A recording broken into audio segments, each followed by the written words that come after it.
Bon, il est quand même temps de trouver un vrai remplaçant à Dark Vador. Bon, la cape noire, c'est check, ça j'ai.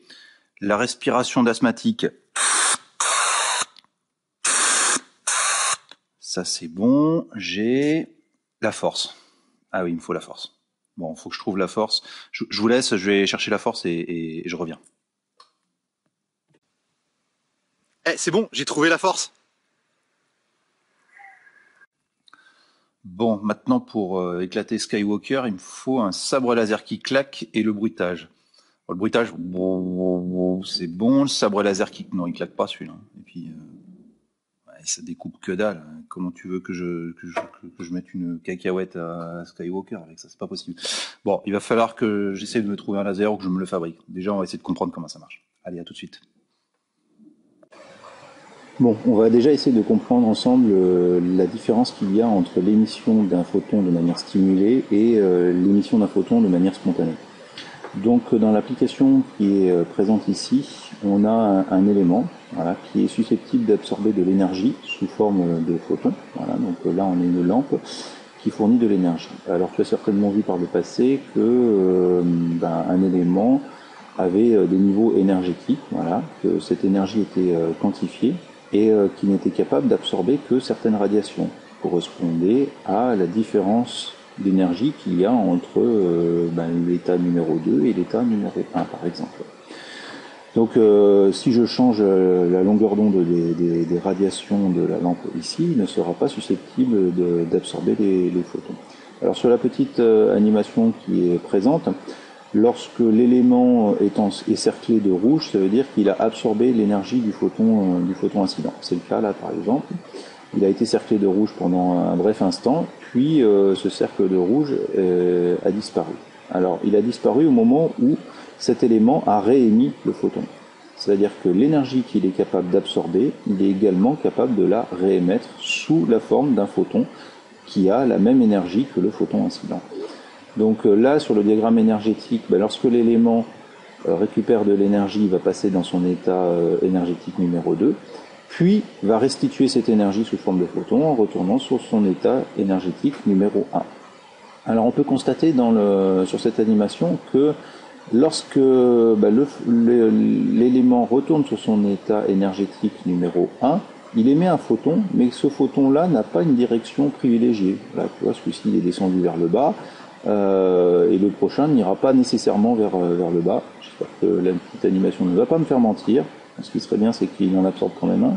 Une fois de temps en temps, voilà, celui-là, il va l'absorber. Tac, il a été remis dans cette direction-là. Donc il n'y a pas vraiment de direction privilégiée lorsque la désexcitation se fait de manière spontanée pour un élément. Voilà, ils partent un petit peu dans toutes les directions. Après, l'élément, lorsqu'il est dans son état excité numéro 2, il va rester un certain temps, il a une certaine durée de vie dans cet état excité. Cette durée de vie, elle peut varier en fonction des éléments. Et ce qui va être intéressant pour voir de l'émission stimulée, c'est de choisir un élément dont la durée de vie sur l'état énergétique numéro 2 est importante, et plus importante. Donc, c'est-à-dire qu'il va mettre plus de temps à passer de son état excité à son état fondamental. Voilà. Là, sur l'animation, on a vu que ça prenait un tout petit peu plus de temps. Alors pourquoi c'est intéressant? Parce que dans cette configuration-là, l'élément aura plus de probabilité d'émettre, non pas de manière spontanée, mais de manière stimulée, un photon. Alors je m'explique. Je vais augmenter un tout petit peu le flux de photons incidents, et on va regarder ce qui se passe. Lorsque l'élément est dans un état excité, et on vient de le voir, donc il va passer dans son état excité, lorsqu'il va récupérer un deuxième photon incident, alors là, c'est pas, voilà, les deux qui partent ici. On en a de nouveau deux qui partent ici. Lorsqu'il est dans son état excité et qu'il reçoit de nouveau un photon correspondant à cette énergie capable de le faire passer du niveau 1 au niveau 2, il va se désexciter de manière stimulée. Stimulée pourquoi? Parce qu'il se reçoit un autre photon dessus. Et c'est ça qui va déclencher la désexcitation. Donc ça, c'est la grosse différence entre l'émission stimulée et l'émission spontanée. Spontanée, il se désexcite tout seul et le photon émis part dans n'importe quelle direction, alors que là, tu remarques que à partir du moment où il est désexcité par un photon incident, les deux photons partent dans la même direction que le photon incident. Voilà, celui-là, il venait de la gauche et ils partent de manière parallèle. Ça, c'est ce qui va faire la caractéristique des lasers. C'est le faisceau unidirectionnel du laser provient de cette caractéristique de l'émission stimulée. Voilà. J'espère que tu auras compris cette partie et on va aborder après finalement l'application de cette partie à un effet qu'on appelle l'effet laser. Bon, maintenant nous allons comprendre l'effet laser. Alors, dans la cavité, on a placé plusieurs éléments, et au-dessus plusieurs lampes pour pouvoir leur apporter de l'énergie et leur permettre de passer du niveau énergétique fondamental au niveau énergétique numéro 2. Donc comme dans la diapo précédente, la durée de vie sur l'état numéro 2 est importante pour pouvoir permettre un plus grand nombre des excitations de manière stimulée. Alors là, les lampes, c'est ce qu'on va appeler le système de pompage. Les lampes vont fournir de l'énergie, alors je vais mettre vu avec des photons, vont fournir de l'énergie.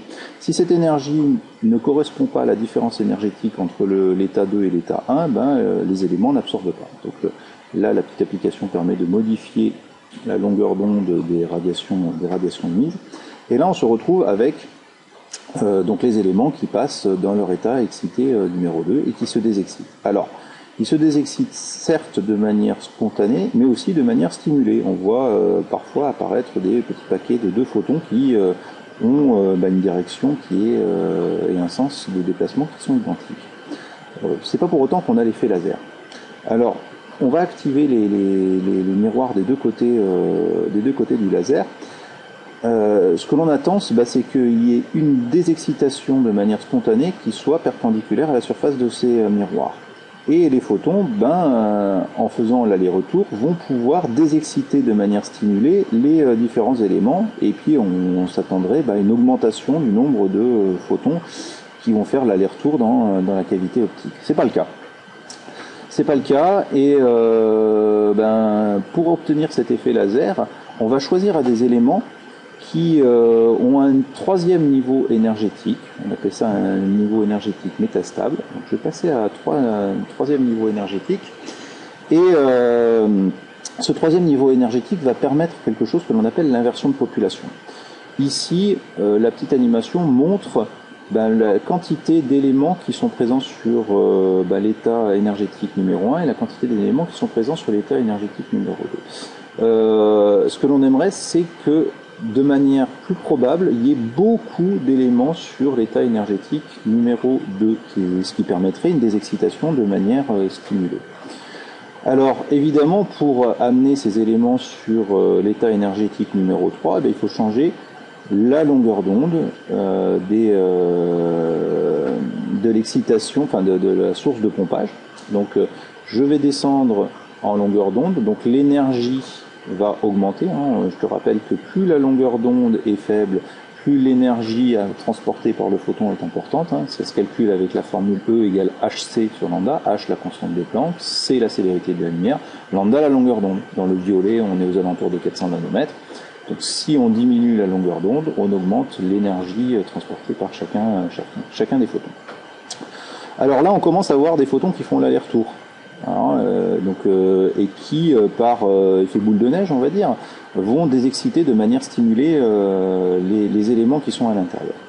Alors on n'est pas encore dans le cas optimal. Donc on a choisi un élément qui avait un niveau métastable numéro 3.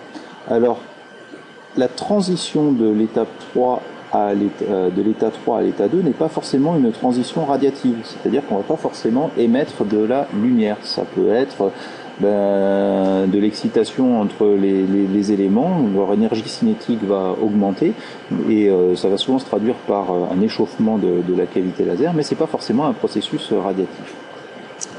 Ce qui va permettre l'effet laser qui commence à être présent dans la cavité. Alors la réflectivité du miroir, je la diminue un tout petit peu pour permettre une partie des photons de sortir de la cavité, sinon la température augmente et l'animation s'arrête. Donc ici on a bon nombre d'éléments qui font l'aller-retour, de photons qui font l'aller-retour et qui désexcitent de manière stimulée les éléments qui sont à l'intérieur. Alors sur l'inversion de population, on n'a pas encore trop gagné en nombre d'éléments qui étaient présents sur l'état énergétique numéro 2. Alors pourquoi? Parce que l'élément qui est sélectionné pour l'instant est un élément dont la durée de vie sur l'état numéro 3 est importante.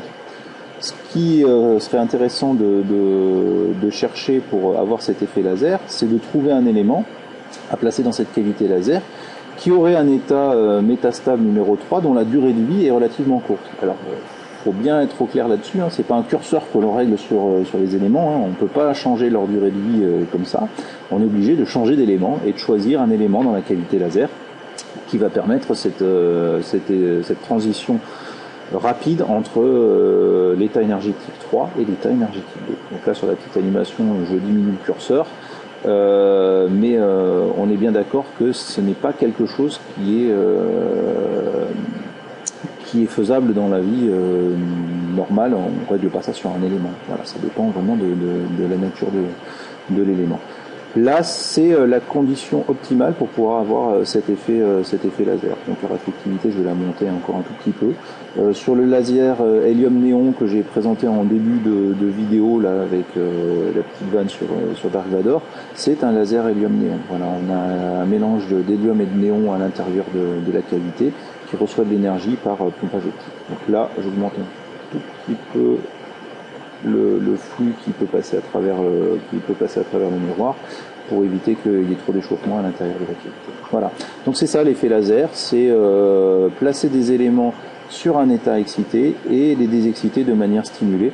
Et en fait, ça vient d'une propriété des éléments, c'est que lorsque cette désexcitation est stimulée, les photons vont partir de manière avec une vitesse, pas une vitesse, une direction qui est identique à celle du photon incident. Voilà, j'espère que tu as compris l'effet laser et puis que cette petite vidéo t'aura permis d'avancer un tout petit peu plus. Et puis pourquoi pas de fabriquer le sabre laser de Dark Vador qui va enfin mettre fin au règne de Luke Skywalker.